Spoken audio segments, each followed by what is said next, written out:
બાપુ આ થળીવાળી ગાદીને લઈને અત્યારે વિવાદ ચાલી રહ્યો છે, શું છે આખો વિવાદ અને શું નિરાકરણ? આની અંદર એવું છે સાહેબજી કે જે દેવદરબાર જાગીર મઠ અને થળીર જાગીર મઠ આ બે વર્ષોથી એકબીજા ગુરુ ચેલાના ગુરુ શિષ્યના નાતે એ સંકળાયેલા છે.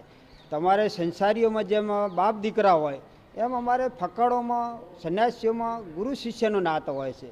જ્યારે એ જગ્યાની કેવળપુરી મહારાજ જ્યારે પંજાબમાંથી બુંદીકોટાથી પધાર્યા એ વખતે અમારે દેવદરબારની અંદર અમારા ગુરુ મહારાજ જે કે વાદળનાથજી મહારાજ ઓગળ મહારાજ જેને કહેવાય કે ઓગળનો અવતાર એ એમના પોતે સાધક શિષ્ય થયા અને એના પછી એમને વાદળનાથ બાપાના આદેશથી થળીમાં તપસ્યા કરવા માટે બેહાર્યા અને ત્યાંથી અમારી પરંપરાઓ એવી છે કે જ્યારે થળીમાં મંત એક્સપાયર્ડ દેવ થઈ જાય તો પછી ત્યાં એમના શિષ્યો હોય તો એમનો તિલક કરવામાં આવે. એનો તિલક કરવાનો અધિકાર અમારે થરા સ્ટેટ અને એમના જે ભયાતો વાઘેલા છે, ચૌહાણભાઈ રાઠોડો હશે, પરમારો હશે, સોલંકીઓ હશે, યાદવો હશે, આ બધા અને એમના જે સેવક સમાજ છે, ઠાકોરો છે, રબારી દેસાઈ સમાજ છે, બ્રાહ્મણ સમાજ છે, આ બધા મળે અને આ કરે છે. અને એમાં એમનો મેન દેવદરબાર મંત અને થરા સ્ટેટ જે તે વખતમાં જગ્યાનો મંતની જ્યારે નિમણૂક કરવામાં થાય એ વખતે આમનો અધિકારો હોય છે. જે અમે જે કર્યું છે એ મેં કાયદેસર પરંપરા મુજબ જ કરેલું છે. અને જે આજે આ સંન્યાસી બાવાના વિરોધમાં કે દાખલા તરીકે મહારાજ વિરોધમાં કોને જે ગૌસ્વામી સમાજના લોકો બોલી રહ્યા છે જેમ તેમ એમને કંઈ તો 500 આડાળું બોલ્યું છે એ એમને જે બોલી બરાબર છે, છતાંય એ એમ કહે છે કે આની અંદર અમારો દશનામી ગૌસ્વામી સમાજનો છોકરો હોવો જોઈએ. અમારી સંન્યાસીઓની પરંપરામાં આ ક્યાંય આવું આવતું નથી. સંન્યાસ ધારણ કર્યો જેને ભગવું ધારણ કર્યા પછી એનો કોઈ નાત જાત હોતી નથી. એ સંન્યાસી એટલે સંન્યાસી જ હોય છે. અમનું કહેવું છે કે આ રબારી છે, રબારી સમાજનો બાવો આપણી જગ્યામાં ના હોવો જોઈએ. પણ સંન્યાસી એટલે મારું ને તારું જેનું ના કશું જ ના હોય એને સંન્યાસી સર્વનો નાશ કરે એને સંન્યાસી કહેવામાં આવે. આના માટે આરે એક આજ જે અમારે ગૌસ્વામી સમાજ છે એ 2 દિવસ પહેલાં આંકન અમારે એક મિટિંગ કરી હતી. એમાં મેં કીધું હતું કે ભાઈ તમારી પાસે કોઈ આધાર પુરાવા હોય તો તમે મને રજૂ કરો તો હું તમને તો એ અર્પણ કરે. બાકી અમારી પાસે જે હમણાં મારા રાવજી બોલ્યા કે અમારી પાસે બાપુ બધું આધાર પુરાવા છે, દેવદરબારથી સંકળાયેલું છે. જ્યારે જ્યારે જે મંતોને નિમણૂક કરવામાં આવી છે એ તમામ મંતોને દેવદરબાર મંત કરેલી છે.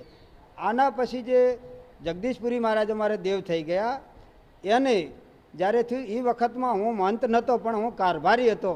ત્યારે આ અમારે દેવદરબાર છે દશનામની જગ્યા ગણવામાં આવે છે. જ્યારે આંકન એ વખત મારું નામ બળદેવગીરી હતું. અમારે પરંપરા છે કે ગાદીમાંથી આવ્યા પછી નાથની પદવી મળે છે. બાકી આ જગ્યા છે એ મારી સંન્યાસીઓની ગિરી નામોની છે. ત્યારે મારું નામ બળદેવગીરી હતું. જ્યારે જગદીશપુરીને સાદર વિધિ કરવાનું થયું હતું એ વખતે હું કારભારી તરીકે દેવદરબારથી મારું આજે રાવજીના ચોપડામાં પણ નામ હશે, જોઈ લો તમે. કારભારી દેવદરબાર કારભારી બળદેવગીરી ગુરુ ગોવિંદગીરી, મારું ગુરુ મહારાજનું નામ ગોવિંદગીરી મહારાજ હતું. અને થરાથી સ્ટેટમાંથી પણ દરબાર અમારે જે હતા ગજેન્દ્રસિંહ રણભા એ પણ હાજર હતા. બાજુમાં ગામ ઓગણવાડા છે, કરણસિંહ છતરસિંહ એ પણ હાજર હતા. અને ઊણથી માંડીને ઉંબરી ઓગણવાડા તમામ વાઘેલા ભયાતો કંબોઈના સોલંકીઓ આ બધા પણ અમે એ વખતમાં હતા. આ ગૌસ્વામી સમાજ એટલું એમ કહે છે કે અમારું છે એટલે આના પછી જે હરિપુરી મહારાજ હતા એ હરિપુરી મહારાજને દેવદરબારમાંથી મોકલવામાં આવ્યા હતા. અમે તાયણો દેવદરબાર જાગીરનું ગામ હતું અને અહીંથી મોકલવામાં આવેલા હતા. અને તાયણોથી પોતાને ઓઢવા મૂક્યા અને ઓઢવા મૂક્યા એ વખતે માણેકપુરી મહારાજ દેવ થઈ જાય એટલે ઓઢવાથી પોતાને ત્યાં લાવીને એમને ગાદીભિષેક કર્યો છે. બરાબર. એના પછી જે એમના ગુરુ મહારાજ હતા હરિપુરી મહારાજના ગુરુ એ પણ એક રબારી સમાજના જ હતા. બાજુના ગામમાં સરિયોદ ગામ છે, સરિયોદ ગામમાં રબારી સમાજના હતા. એમના ગુરુ જે હતા માણેકપુરીના ગુરુ મગનપુરી એ અમારે બાજુના ગામમાં અમારે લીંબવ ગામ છે, લીંબવ ગામના રજપૂત સમાજમાંથી આવેલા હતા. તો પછી આરે એવું કહે છે કે અમારી સમાજ છે તો પછી મને આ નથી હજુ ખબર પડતી કે આ કઈ રીતે શું રીતે થાય છે. બાકી જે હું 2 દિવસ પહેલાં જે મેં કીધું હતું એમને કે ભાઈ તમારી પાસે કોઈ હોય તો લાવો. બરાબર. હા, એમને કોઈ કર્યું અને ખોટા મારા આવેદનપત્રો પણ એમને આપેલા છે. પણ હંમેશાના માટે હું હું પણ ગૌસ્વામી સમાજનો જ છું, હું બીજી સમાજનો નથી. તો હું એ સમાજનો છું, પણ હું સત્યના માર્ગે ચાલી રહ્યો છું. આજે સત્યમાં ચાલી રહ્યો છું. ન કે હાલ હું કહું કે ના ભાઈ ગૌસ્વામી સમાજને બેહાડ દો મારા સમાજનો, તો એ સત્ય ના કહેવાય, એ પક્ષાપક્ષી કહેવાય.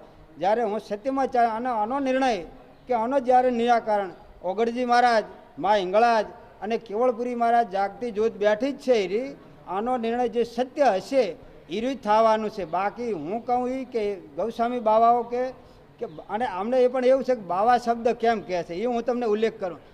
એમને એટલી ખબર નથી કે બાવા એટલે શું. બાવા એટલે આપણા બાપાનો બાપો એને દાદો કહે, એનો બાપ હોય ને પરદાદો કહે, એમનો બાપો હોય ને એને બાવા કહેવામાં આવે છે. બાવા શબ્દ કંઈ નાનો શબ્દ નથી. બાપના બાપ હોય ને બાવા શબ્દ કહે. એટલે અમને એ ખબર નથી. આ તો કે દેવદરબારમાં બાવા કેમ બોલ્યા, પણ બાવા શબ્દ બહુ ઊંચો શબ્દ છે, કંઈ નીચો નથી. બાપનો બાપ હોય ને બાવા કહેવામાં આવે છે. આમની જે મનમાં જે ગ્રંથિ છે એ ખરેખર મને એમ છે કે મૂળમાંથી ખ્યાલ છે કે નથી, પણ તમે આને એકદમનું જે પરંપરા શું છે, આના નીતિ નિયમો શું છે એ જાણો તમે.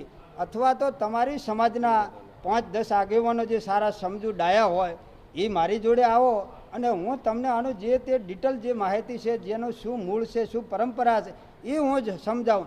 તમે એ આખો સમાજ એકદમ આટલો બધો ઉશ્રકાઈ ના જાશો અને સમાજની અંદર ખોટો વાદ વિવાદ કોઈ કરશો નહીં.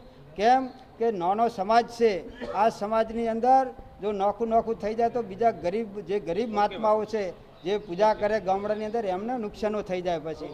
એટલે બોલો અગરજી મહારાજ કી જય.